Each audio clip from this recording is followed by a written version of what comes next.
Welcome back to another episode of Elevate with Kay. And today I have a really good friend of mine who's 23 and is already thinking about wealth. So today we're talking about money, mindset, and all the stuff you need to be a young entrepreneur even when you're not ready. So help me invite my friend Jace to the pod. Welcome. How are Wagwan, you? Wagwan. Thanks for I'm great. doing this with me. Most definitely. How are you feeling today? Feeling amazing. How are Yeah, you? I'm good. I'm excited. We haven't did an episode with somebody in a very long time, so Mm. thanks for taking the time out. But let's get into it. What made you want to be an entrepreneur at 22, 23 years old? Honestly, I just wanted to own my own business. I wanted to own my own stuff. I wanted to do my own thing and be able to wake up and say when I want to do it So you want to. with unlimited income.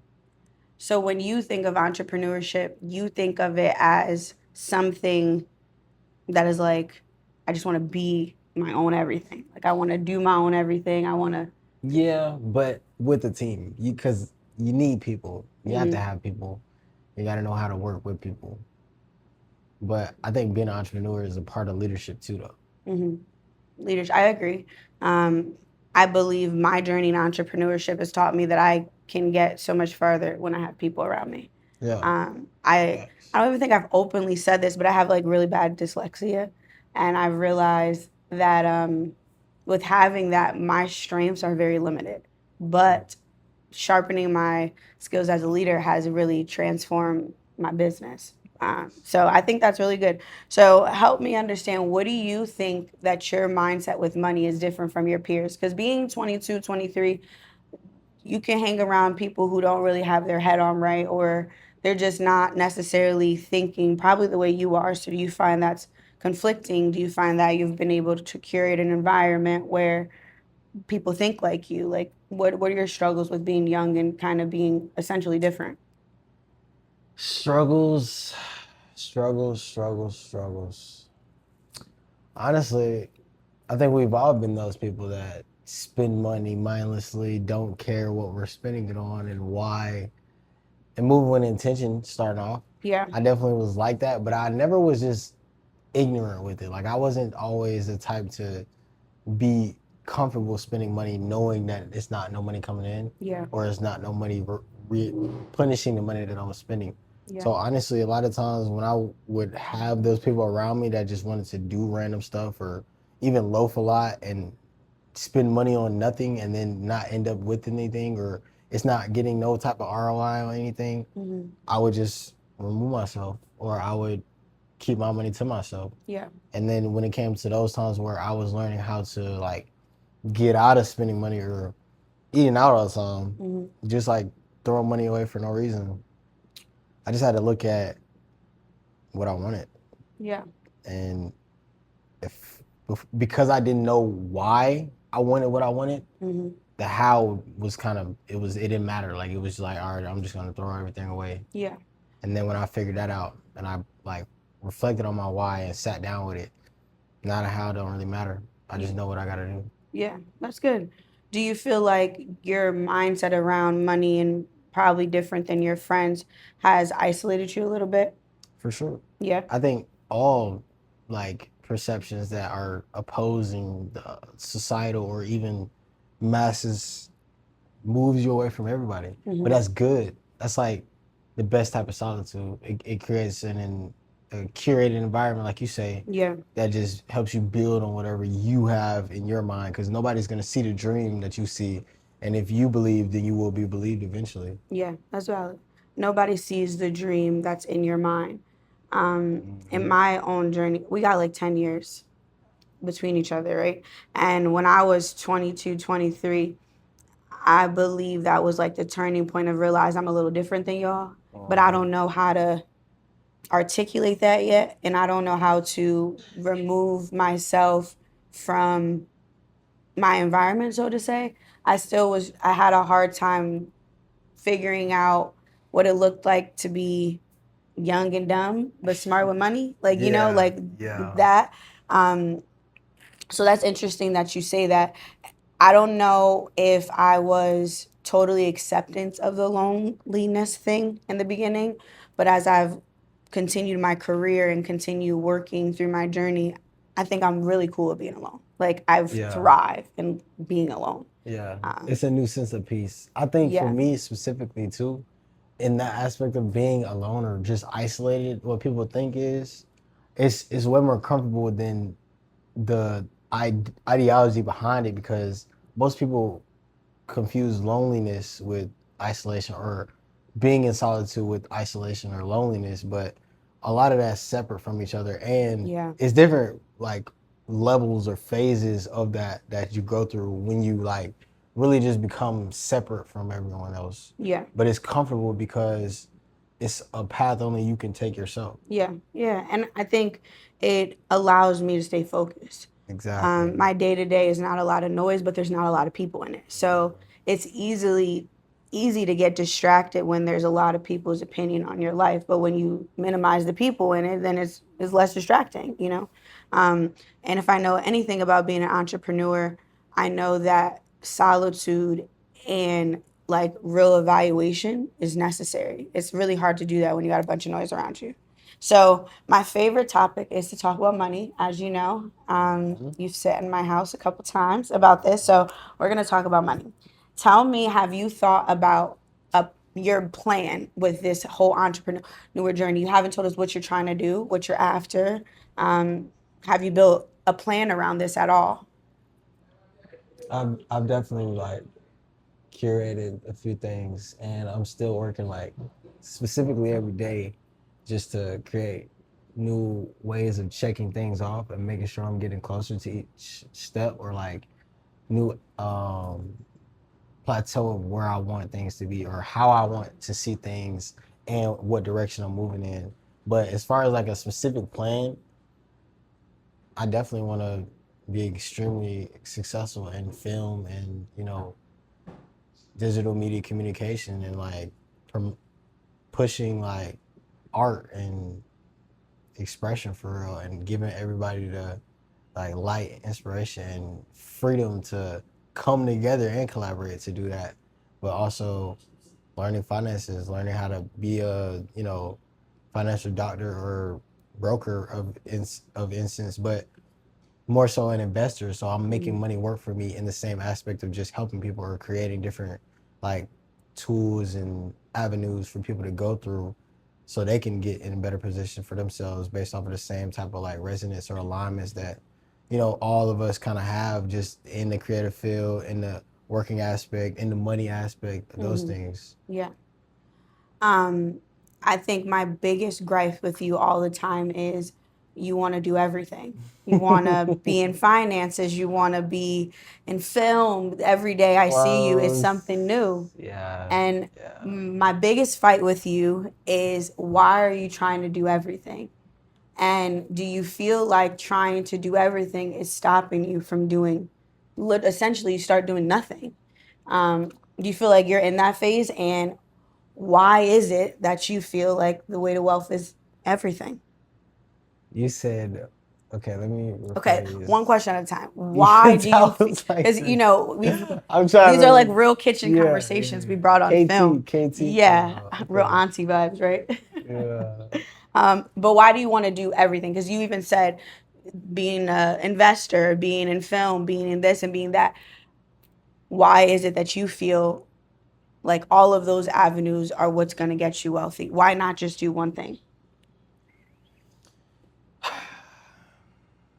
Because one thing is not going to give me all the things that I desire. And multiple millionaires have always said that you have to have more than almost 5 to 6 sources of income. Mm-hmm. So if I can make 3 of those make me 6 figures Mm-hmm. each, then I won't need everything, Yeah. but I can master these 3, 4 things. Mm-hmm. Okay, so you said millionaires said you need about 4 to 5 sources of income, right? But does that mean 4 to 5 different things, or is that 4 to 5 sources of income? So I when like I that. I like that question. when I think about sources of income, old me, right, used to feel like this, and I think that's why I always challenge you on this because I've also expressed all my losses with this too, right? Like Yeah. doing a million things. I had an Airbnb, failed at that, $10,000 gone. I was invested into a project. I didn't get along with the partner. I told them, listen, you can shove it. Like I wasn't willing to give up my piece for the project. So I walked away 10,000, another 10,000 down the drain. There's so many things I failed at and big losses because I was trying that same thing. Like, I got to have all these sources of income. And then I realized that this business that I have that's already generating six figures, if I just focus on this and get six different streams of income out of one engine, it's a little bit more doable. How can you be in film, investing? I mean, you want to talk about your other endeavor, or do we quit that? But there's like, can you be a master at all those things? Honestly, why not? Tell me, because I don't. My back and forth with you is it's not impossible, but it's very hard. And I think that's what happens with us Can when we're I young. can I say why? Yeah. It's because forever all I've known is everything. Okay. As a kid, I grew up doing almost everything. I was playing all sports randomly, Yeah. just in sports. I love sports. I love moving. I Hmm. love being active. I love learning. Yeah. And it's like having multiple different opportunities for that in the same essence of just, oh, I might spend a day doing film or be in a studio all day, but for at least 2 to 3 hours, I've been in like a different call or training or something, or on the phone talking about things that I never knew about or have always been asking people or even my family Yeah. about financial literacy and things of that nature, or how can I learn these things, or where can I go to get this information for free possibly. Hmm. And then that way I can utilize it later for down the line when I absolutely know I need these things, because one of the hardest conversations is financials, because nobody really sitting around. Nobody wants to talk about Nobody's money. going to talk about it, but they Yeah. want to know, oh, how are we going to make some money? What are we going to do to make money? Where's money? Like, in Yeah. reality, the financial doctors are the ones who can find the money and Yeah. make the money and move the money. Yeah. But the people, they need them. Yeah. So I'm more in, like, I want to be the person that people didn't know but they need, and I want to be wanted. And if I'm in the field that I genuinely love and am passionate about, which is film, Yeah. I'm gonna want to be around people and working with people, and people are naturally gonna gravitate towards that anyway. Yeah. So if I'm in something else that people need, and I am finding new ways to always want it more, and not just for me, but for those people that need it, Yeah. then I think it'll naturally like coincide and just come together as it's supposed to. Because I want to use both. I want to be able to be a company owner of a film and things of that nature, making on some Tyler Perry movies and just different shows or even Netflix type vibes, Yeah. and still having investor broker type, mentality or way of moving money and being in Knowledge. production and stuff like that. So I can also not only have these conversations and production conversations, but I can have money conversations and be very knowledgeable and fluid in that language. So it's not like a new territory. Yeah, I like that. I like the mindset of wanting to be knowledgeable, but not everything has to be a business. Not everything has to be your expertise, right? Like, I'm a day trader. I'm not teaching people how to trade. I trade and that's it. Like, that's all I got. But I love credit. I love money. I love everything when it comes down to the power of which credit and money can get you. Nobody really knows I'm a day trader because it's not something that, to me, it becomes a distraction if I start teaching it for profit. You get what I'm saying? So in my mind, I think you have a really good idea of the things you want out of your life, and you're trying to get them all at the same time. And that's kind of hard. And then you eventually build nothing. Like, that's what happens. Or you lose a bunch of money like me, and then you learn it the hard way. Like, you learn it somewhere, but you're going to either get it with money, like sweat equity. It's going to come some way. The lesson has to happen. So when I ask you these questions, I think it's really cool that you want to know about money, but I also think it's the biggest distraction because you want to do film, and I think you're good at that. but you don't give it enough attention because you want to do everything. I think I do film every day though, Yeah. and I think I touch film almost every day too. But have you Even- built a solid business around film? And that's what I've been working on recently every day. Okay. Recently, after the 50th conversation that I've drilled about this, Thanks for we the want to be blast. honest. This is brought to you by. But yes. Yeah, sure. After the 50th conversation, I've sat down and I said, let's get serious. Yeah. Let's get established. Yeah. Because doing is only half, applying is the other, Yes. and knowing is Faith without work is dead. exactly. I love that. So, do you know your credit score? My who? Do you know your credit score? Yes. What is it? Poor. Okay. That's what it is. What are you doing about it? Well, first, I'm making money You're making money to improve your credit score. so I can pay into my credit score, but not like my credit score, but like things that help me acquire credit. Hmm. But it's poor.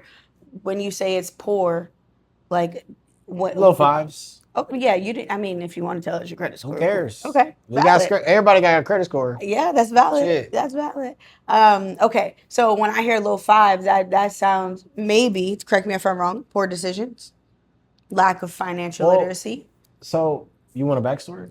Yeah, tell us. Sure. I've been a valet for about 4 years. Mm-hmm. Through that time, I've been in a few accidents. Okay. Cars got hit a lot of times. Mm-hmm. A couple of those accidents, I didn't get paid out. I didn't get money, and I was still going to work. Mm-hmm. But I made an LLC for clothes, Mm-hmm. business account, got a credit card under Mhm. that account. Yeah. And I was doing great. Throwing bread in and out, making bread, maxing the card, then paying it right off, and then getting a higher max. Mm-hmm.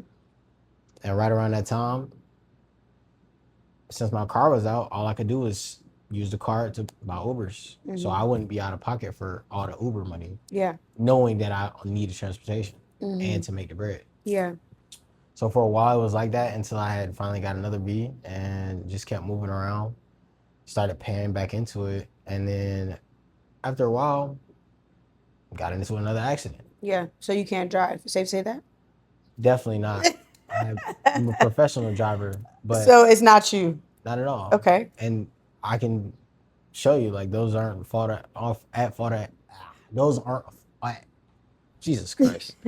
Those aren't at fault accidents at all. Okay. But yes, I was in a few. And then yeah, like I said, kind of same situation, paying for Uber, and then I never end up getting able to pay all of that off. Mm-hmm. So now I just got a Chase account, Okay. maxed out, and it closed it. Chase. Mhm. Okay. So Then what I I finally bought a car yeah, with a note, it's disgusting. which is even more credit Yeah. takeaway. That note is nasty. Exactly. So is it safe to say that it's just you just lacked financial literacy and you kind of went through growing pains like most of us? For Yeah. sure, for sure. That's valid. So now that you know, right? Like you just explained to me everything you did wrong. Like I did this wrong, this happened, that happened.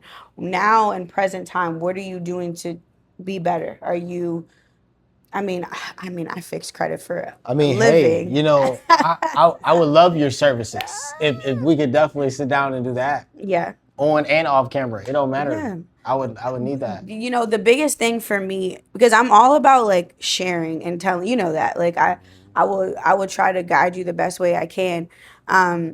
But I don't like to waste time. Like that's like Yeah. really big for me. And a lot of times early in my career, I used to teach people stuff and then they don't do it, right? And then that makes me feel like, well, why the heck did you ask me? So my thing with you is it's not that I don't want you to learn because I absolutely do. It's just how serious are you to learn and implement it and be better? Meaning, how much time am I? Willing to dedicate it Yeah, to, you yeah, know? yeah. Because I believe credit is something that is taught and then you have to continue developing at it. Like you don't just get a 700 credit score because one day you woke up and got a secure card. Like it's something you have to really implement habits with. And I usually can tell a lot about a person based on their credit score. It tells poor money management happen, situations that happen, all of these different things. So for me, if you sit down with me and like, hey, I want to learn credit, I'm going to ask you, well, how serious are you about this? Because it's not like I'm going to teach you to fix your credit. Then 6 months from now, you're talking about we fixing your credit again. You know what I mean? Because that's usually, no offense to people in your age bracket, but that's what happens. It's kind of like the I need money fast, I guess, or the world of entrepreneurship is like a facade these days. Like so many people think it's something that it's not, and it's really hard. It's a lot of work. And the same thing with credit. Like people, I opened up an LLC. Now I want $50,000 in a line of credit, but like what credibility do you have? And why do you need $50,000? I'm not trying to have boatloads or a fuck ton of money for no reason. Mm-hmm. I want to acquire this money, but I want to acquire the same type of like mentality and psychology needed to utilize this money, so that Yeah. way my capacity for money Yeah, grows. valid. So that way, not only am I getting the money, or we're learning how to heal, recover, and build the money, Yeah, but we're also learning how to invest the money. That's what I need. yeah, I So like that. if you talking about commitment, that's my wife. That's who I talk to every day. That's Okay. who I want to be in front of and have conversations with for days. Mhm. I'll spend any time doing that. So what do you feel like your relationship with money is now? Now that you've made the mistakes, you've your credit is not in the best place now. Like where are you at now with it? Rehabilitation. Okay. And definitely learning communication. You gotta ask. Exactly. You gotta ask. So your credit sucks and you never ask. Well, Did you ask? Maybe. I don't remember. I would have remembered that. I feel like I would have. I've said it. Okay. I've But you gotta definitely said ask. it. If you know something sucks and you know that this thing is in between your next thing, There's you a few gotta things. use your resources. There's a few things. But yeah, absolutely. And There's I no way appreciate I'm it. gonna hang out with somebody who does credit for a living and have bad credit. You're right. That just There's doesn't no way make I sense. can hang out with $500,000 and $1 million earners Mhm. and not at least be a $700,000 Okay. earner. So we're gonna ask. We're gonna have a better credit score by the end of this year. Absolutely. Okay, Not valid. only, yeah, we're gonna have sole proprietorship, trust, and some more shit. Okay. For sure. No, see, but you're jumping the gun I know, again. I'm Now we need to. We're getting I'm the trust. We're still trying to figure out how else. Because I knew you was gonna do that. Don't get on my nerves. Don't do that. But No. I think that's good. So tell me one thing that maybe you're not a full-time entrepreneur now, you're still working, but what has your early journey with entrepreneurship taught you? Fall on my face. Mm-hmm. Because the faster I can fall on my face and get all the way back up, the faster I know how not to fall again. Yeah. And I skate. So part of skating is learning how to fall. Mm-hmm. And I think that is a big part of life too. Yeah. Like learning how to fail, learning how to fall, learning how to grow, and learning how to like deprogram and reprogram all of these different like things that we've been programmed. Yeah. Yeah. I think that's good. Learning how to. I wish somebody would have told me that if you learn how to fail better, it just gets a little easier. And failing doesn't mean you failed. It just means you figured out how to not do that again. You Right. know. Right. So even when I tell people about all Because the I don't losses, want to keep making the same thing. yeah, you just or gotta be better. falling the same way or Yeah. falling in the same category at all. Yes. That's why I say that. Yeah, that's good. But you have to fail. That's just a part of it. And you have to be willing to fail and assess. Some people fail and then they feel like it's not them. They're not the reason why it happened, and and they play the blame game, and then it becomes like you keep making the same mistakes. So every failure that I have, like when we talk about Airbnb, I really messed up the numbers. I was moving too fast. I was like obsessed with the money, and now in my career, the moving factor is not how much money I can make on something. It's usually what is the structure? How good is this business or whatever the case may be. It took me to invest into this really wealthy guy to learn how to actually invest properly. But it took me like 2 failed businesses before I was like, all right, I can't keep bumping my head at this. What does it look like to look at numbers? What is a good company? How never to invest in a startup. Like I don't think I have the bandwidth to invest into another startup. I need something that is actually structured and working and bringing in money, With a system. Exactly. Because a lot of times what I found with startups is that everybody's emotional.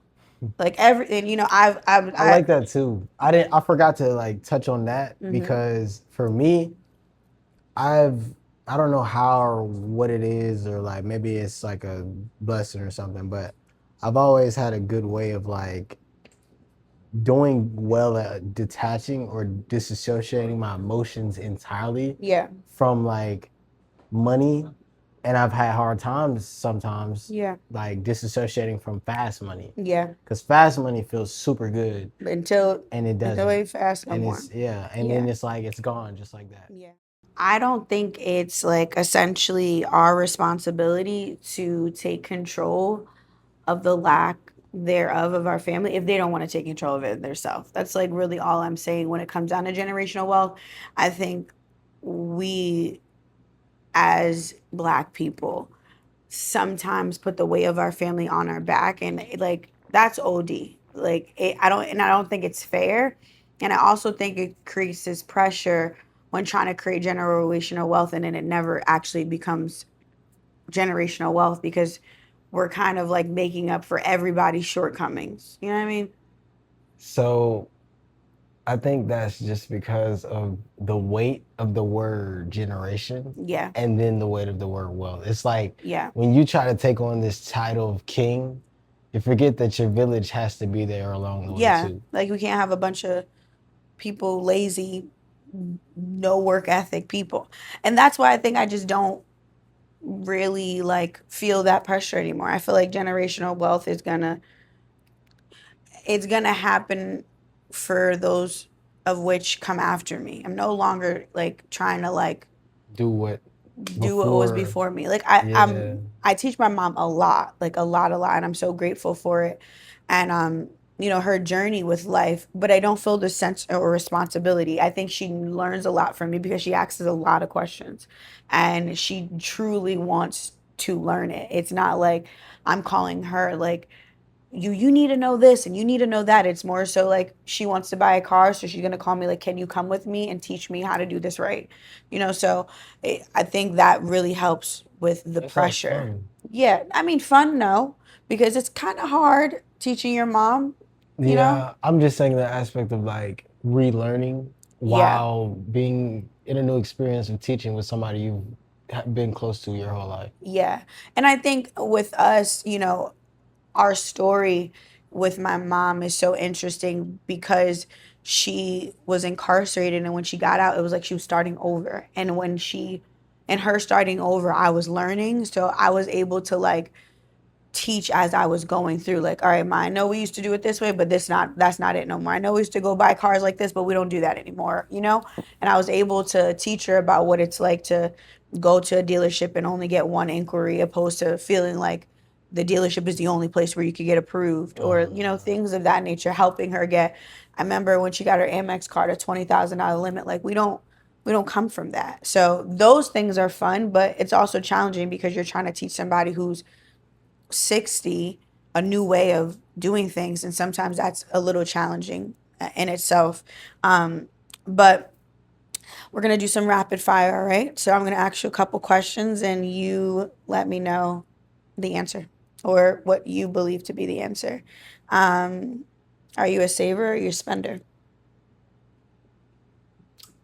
I'm still a spender, Okay. but I would like to save Okay. And what is like looking like saving mean to you? $5,000 to $10,000. Okay, you trying to save your first 10K? Have you ever done it before? Yeah, Okay. And how did you do that? How did you save that 10K? And what's so different about then and now?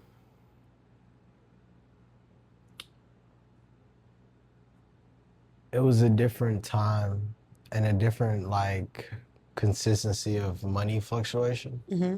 to where putting money in different places was a lot more structured for me. Yeah. And then falling into different holes of not being able to get more money and spending a lot of money too Yeah. created that like imbalance of structure. Okay. And if I can give you one piece of information on savings, is you got to get a high yield savings account. Like tomorrow, like next time I see you, I'm gonna ask you this again, and it's not you better have it, but you know what I mean. You better have it. It's like our Yeah, little church deal. I It's got one you. of those things. I got you. But because with the high yield savings is essentially you're getting paid to save your money. I think systems and reward is a lot of why we do or don't do something. So I have clients that be like, "Oh, I save in a shoebox," but there's like no real reward, so you're not really like You're gonna just save in the. holding on to money. Yeah, it's like Saving money and depreciating. holding money are two different things. Exactly, it's depreciating, And that's and what I hate about banks. no, but you have to be able to utilize the bank correctly. So Right. it's the difference between putting your money in a savings account, right? Or putting your money in a high yield savings account. So if my money is in a high yield savings account, I'm getting paid to save my money. I'm more inclined to put money in this account more so than putting it in a regular savings account. I'm getting pennies on the dollar, if that. Yeah. Now I can see where the problem lies. So And that's that's what I've been like not necessarily proposed to, but advised to, and they would reframe it as the second one, the pennies on the dollar BS yeah, was the right one. yeah, And I haven't been able to get a high yield saving account. yeah. But I've been trying to talk to my Wells branch owner of the Well, they don't bank. have high yield savings. I'm saying it's about getting into contact with investors and talking Okay. to people who know how to help me make more money with saving money. Yeah. Yeah, So not I'm happening. gonna give you 4 banks. Amex. I'm gonna give you 2 that I like. I don't like to give things that I don't use. And Goldman Sachs, which I have. 3 point. I think the interest rate is like 6.4 right now.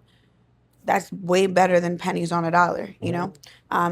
And you can use that. Like I always tell people, if you have like a spending problem, then you use your dividends from your high yield savings to support your habits, like whatever your habit is. So now you're never really using your own money, and you're always essentially creating wealth for yourself in different lanes.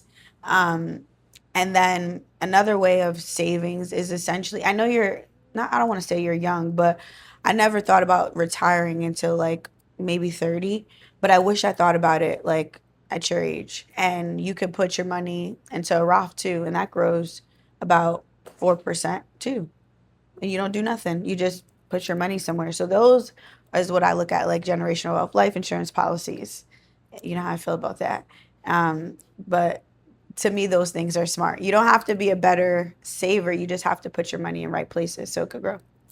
And that's probably why you're not saving, because it's not growing. So it's not fun. It's not sexy. Right. Pose, all right, stocks or real estate? I want to say real estate Why? because stocks are very supply and demand, and like you'll have to be more involved with accounts. Real estate is like ownership, and you can be like the landlord, where people rent and pay you for ownership. Yeah. So I would say real estate. I would say stocks. I say stocks because it's actually a more controlled investment if you think about it long term. Real estate, there's a lot of risk, like especially when There's more risk than stocks. yeah, because you got to think about your buy-in with real estate. Like, did you buy into a good property? What's behind the walls of the property? And most of the time, when you're like a first-time home buyer, you're buying FHA, right? So it's not like the new build, right? It's somebody lived there for a little while. It's been used. So, and then you become a landlord. And we're putting the landlord part on top of it. My first tenant, I evicted.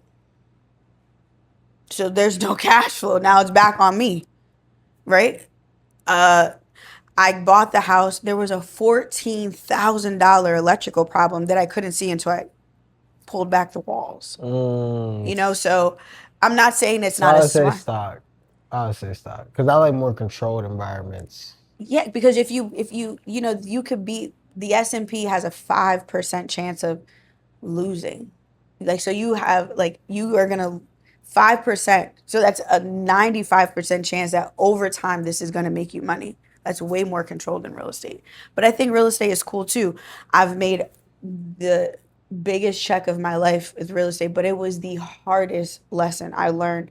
And I do want to do it again, but there's so many things that go into it more than just buy the property and become a landlord. Because becoming a landlord, like, what do you do when the hot water stops working? What do you do when the roof needs to be repaired? Like, those things are totally unpredictable.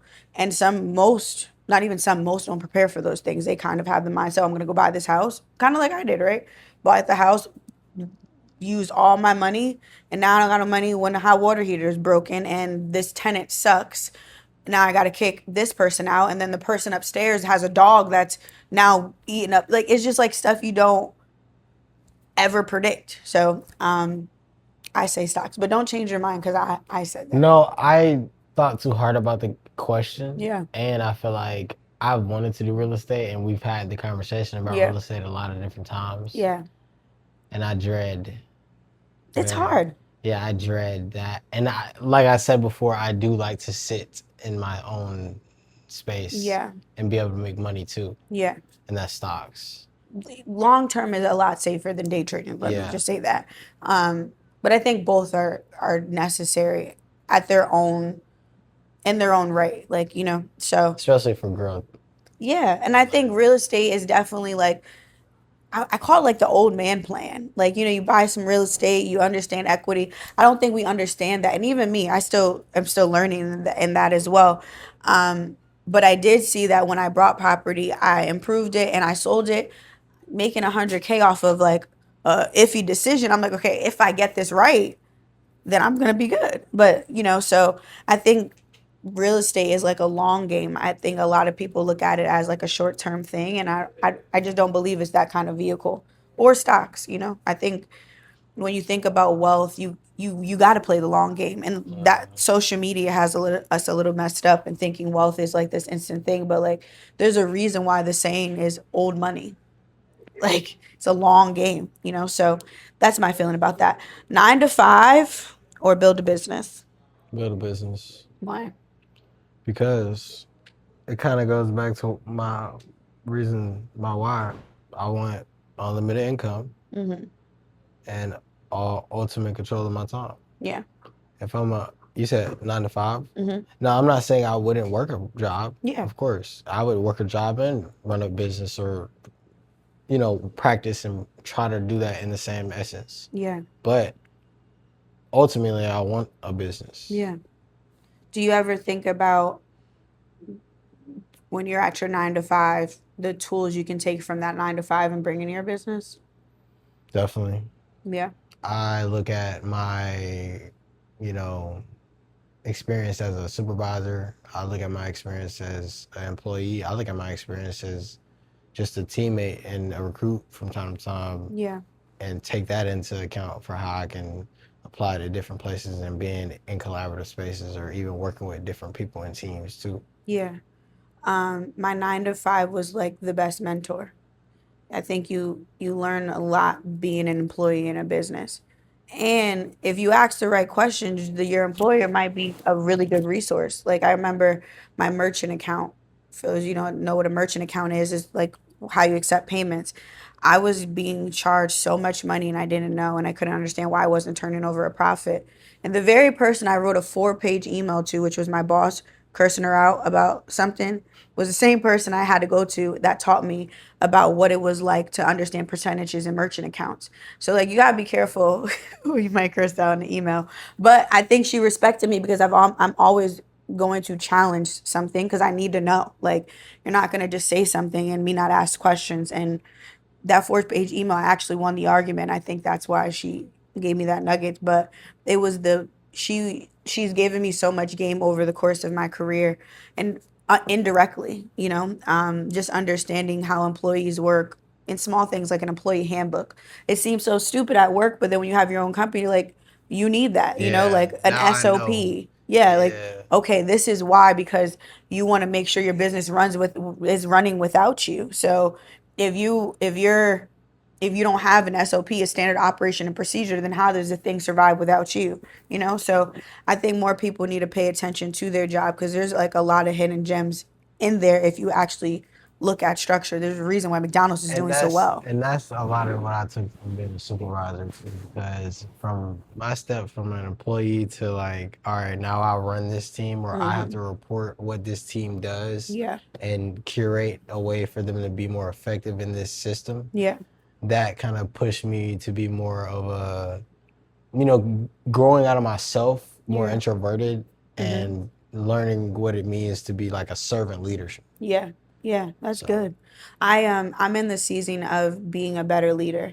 I fired my whole team like a couple months ago, and I've heard. I in doing that, I realized how much leadership I was lacking, like how much I wasn't serving my team and how much direction I wasn't giving them. So it's like, how do you want somebody to build you or help build you $1 million company and you're like saying you're going to have a meeting on Monday and you don't ever have the meetings on Monday? Like, it's just kind of like you are showing your employees like poor ethics. And now everybody has these ethics because you're the cancer in your own company. So when I fired everybody, I was like, it's you. It's not, you can't blame nobody. And now building it again, it's like, I'm showing up on Monday, and if you're late, I'm mad. I'm upset because I need you to understand that punctuality means something to me. Or if you're not hitting a number, I'm gonna tell you. I used to be afraid to be like, you're doing bad, but you are. Exactly. It's hard to be great. It's really hard to It's be hard to great. be great. And people Yeah, don't change instead of for the pain and remaining the same. yeah. And I'm so dedicated to being wealthy. It's like firing my whole team was just like, all right, well, your back's against the wall again. What are you gonna do? And I always tell people the best place to be is when your back is against the wall because you can see the whole room. And that's just, now I got another team and it's been such a better environment because they're not my friends and I don't try to act like I'm their friends, but we work together and this is not just my company, this is our thing. So if you guys all appreciate it as such, we can make something great. I don't want I am not a micromanager, but I don't want anybody lazy working for me. Because you're essentially still the mentor. You're building Yes. trainers. You're building Yes. people that can train the people that you bring in and they bring in to Yeah. do the same thing you do. Yeah. For And sure. and I think the biggest thing I did wrong is the business solely relied on my face. And I'm still trying to figure out how to break out of it. Because you want to automate it. It's automated. It's very automated, but it's also a lot of pressure on me because there's still people that call, I only want to speak to her. I only want her to do it. And how do you build anything of the masses when, because I'm only one person, Credibility. Yes. And also creating a space where your business is a well-oiled machine and it's you running even when you're not there. That's why your SOPs got to be a little tighter and your scripts got to be a little better and you got to be willing to use AI, like all of those things. Like you have to be willing to pivot and you got to be willing to look in the mirror and be like, you're the problem, you're the cancer in your own company. You could blame everybody else around you or you could look at you and be like, you slacking. I'm gonna be the change so my environment naturally Yes. changes. Yeah. And I'm gonna fire everybody and start over. Okay, last question. Credit cards, tools, or a trap? Say that one more time. Credit cards, are they a tool or do you think they're a trap? I think credit cards are definitely a tool. Yeah. And the only trap is your mind. Yeah. But yeah, I've wanted to learn how to be better at utilizing that tool Yeah. and what that looks like as far as building in that same area because credit is easy to fuck up. Excuse Very my easy. French. It's okay. But it's also good to grow. Yeah. So I'm trying to learn that. It's easy to mess up because we just don't know how to use it. Because once you know how to use it, you know how to play the game. it's like, all right, well, I got a high balance here. Let me just balance transfer it over here, buy myself some less interest over here. You just got to know the game. And once you learn how to play the game at a really high level, then it never becomes a problem again. Like I I always tell people, I had a conversation the other day, a consultation, and she asked, "Well, how do you sustain hard seasons?" Because I have lines of credit. How do you pay payroll when you don't have it in your account? Sometimes you got to use your credit. Like, those, it's like your backbone, low key. When your business might not be bringing in the capital that you thought. When you decide you got to fire your whole team and you're doing everything yourself. Like, those are moments when your stress doesn't have to be as stressful. But what people don't know, or people don't want to know, is that you got to pay that thing back too. So you got to have plans. Chargebacks. Yeah, or you have like Amex. Everybody wants an Amex, but it's a charge card. They want their money in 30 days. So you got to understand, like, okay, if I'm gonna utilize this, what's the play to get this back? And I think a lot of people come and want 50K in funding to go do a business, but don't have any action or any way of getting a return on your investment. And I did that with Airbnb. I took out a loan, and I took it out on my personal name, which I don't recommend, but sometimes you gotta do what you gotta do. And I still pay on that loan to this day, and I don't get no money from that business. It was a $10,000 loss, and I still have a loan out because of that. So it's just, and when I tell you where I did wrong is I was moving off the money. I wasn't looking at the numbers. I wasn't looking at the returns and how fast I can get this. Like, I was just doing it all wrong. I just saw credit loan approved 25K. Oh, we gonna run the play. But I also believe that wealthy people are wealthy because they're willing to get things wrong so much, and then one thing has to get right eventually. And I think that's also my philosophy. Like, if I'm wrong 90% of the time, I just have to be right 10. So, but I love that. So in closing, what is one thing you want someone watching this to walk away knowing? Someone who's young, broke, probably is like, I want to get started, but I don't know, or maybe I have some trauma and I'm scared. What do you think you would say to them? Do it now. Yeah. Do it today. Yeah. Do it right now. In this moment, right where the video is, do it. Whatever it is. Because if you don't, someone else will. Yeah. And then you're going to look at them and be like, oh, I had that idea too. Yeah. But you didn't do it.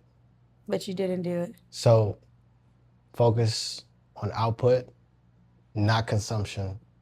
You don't have to consume things to know things. It's built in the game. So hold on, what is it? Fuck. We're gonna put that whole thing in there too. When you edit this, edit that in there. Hold on. Edit that in there. Just do it now. That's what we're going with. Do it now. Trying to fill it all. Do it now. I say do it now. Do it scared. Some of the best decisions I've ever made in my life is I was scared as hell. Yeah. Scared as ever. This conversation was really, really good. I want to end it off by, what book are you currently reading? I'm reading Bold Move. Bold Move. Never heard of it. It's a really good book. That's good. What is it about? It's about self-improvement and actions. It's about not just learning about discipline and how discipline works and what ways to apply it, but taking the steps in action with awareness and knowledge. So all of the stuff that you say you want, your goals and things of that nature, they become a practice. They become a part of what you do, instead of just trying to be like so excited to do them and thinking of all these things. Yeah. What do you do when the excitement wears off? Yeah, it's like taking away motivation, because motivation is shifting. Yeah. It's always there. Yeah. You're always motivated to do everything you do, Mm-hmm. but it shifts. It's a lot about like even still having that sense of stillness, so you're not in a panic when you're moving or making decisions, but focusing on calm but aware decisions and moving with that. Yeah. But there's no place with emotions in business.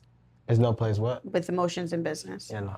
I'm always being called like too alpha, but I just feel like you ain't gonna run all over me. Like, you know what I mean? But this was a great conversation. Who calls you that? You keep saying this. No, this has I been had a life before I met you. This has been consistent for the Yes. past couple months. A lot of if y'all don't people- know, But she says this. Who said that? I've had business partners. I've had people try to mentor me into what they think I should be, but I'm super clear on what I'm after, and like I might take missteps, but I like it's in my head, so there's not a lot of like room for BS with me. Like I can be in something and walk away because it doesn't align, and like sometimes I'm in it and I figure it out, but like when you're like that in business, a lot of people don't like that, especially when you're a woman. Like they don't like you having a voice or understanding like your vision or being able to have a say so. Like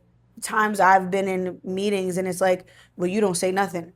Well, that ain't my personality. There's no way we're gonna have a discussion about my money and I'm not gonna say nothing. So some people, you're saying you have the discernment from a arrogant and cocky prick who's wanting to say everything and very controlled and intentional reasons for speaking. I think that's a lot of men in businesses. Because they're, yeah. It becomes like women sometimes are supposed to be small, and there's nothing small about my personality. I feel like in my specific entire life, Yeah, and all aspects, even business, I learned a lot from women. yeah, I learned majority of how like, what is it? Having that sense of neutral and like controlled emotional sense in business, period. yeah. Because, I mean, you'll see the different shifts and transitions that y'all have to go through. Yeah, but it's a lot of men, I'm not saying all, but a lot of men have trouble when a woman might be making a little bit more money than them. Oh, if you're making more money, they becomes yeah, you say that, let's go get 10 more of you. but that's it's in theory. I've had people say that like, oh, you make a little bit more money than me, like let me join you or whatever, and then when they really get into the nitty gritty of you, it becomes like an ego thing. Like, how dare she be making more money, or how dare she have? Who cares? But it happens. It's when you get in business. If it's like I'm a not dog around eat dog people world. who are doing better than me, making more money than me, and talking more fucking articulate than me, excuse my French, Okay. then I'm not around the right people. I don't care about all that. That's envious, jealousy, and gluttony. Yeah, but a lot of people don't, especially in business, don't have the same values. Like it's a strange world when you put money in stuff.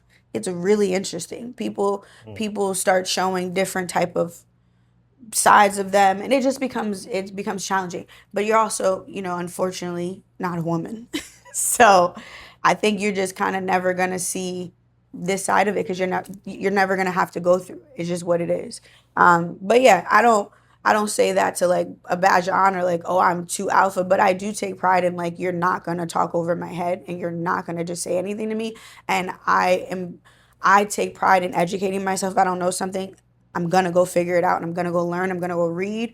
So to be able to sit at tables with people and be able to articulate myself and all those things. So if you take that away from me, it's not gonna work. I'm not always the smartest in the room, but if I don't know something in the room, I'm gonna leave and come back and now I'm gonna know, Like, but a lot of people don't like that. A lot of people don't understand what it is to be passionate about your life and your growth and not let people dictate your life.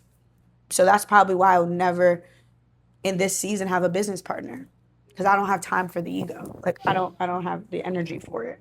So but that's good. So if you're young, if you're watching this, if you're inspiring to be better, if you have people around you that don't align with what you are trying to do in life, I think it's time that you remove yourself, isolate yourself, and put yourself in a position to audit your circle and audit your life to essentially be everything you want to be out of life. I appreciate this conversation. I am honored to be able to speak wisdom in you any chance I get and learn some things from you as well. And I hope that any person watching this just feels inspired to fail with grace, but keep going no matter what it takes, because what else would you be doing with your life if you're not chasing your dream? Make sure you like, subscribe, and join us next week for a great conversation about my favorite topic, money. Signing out.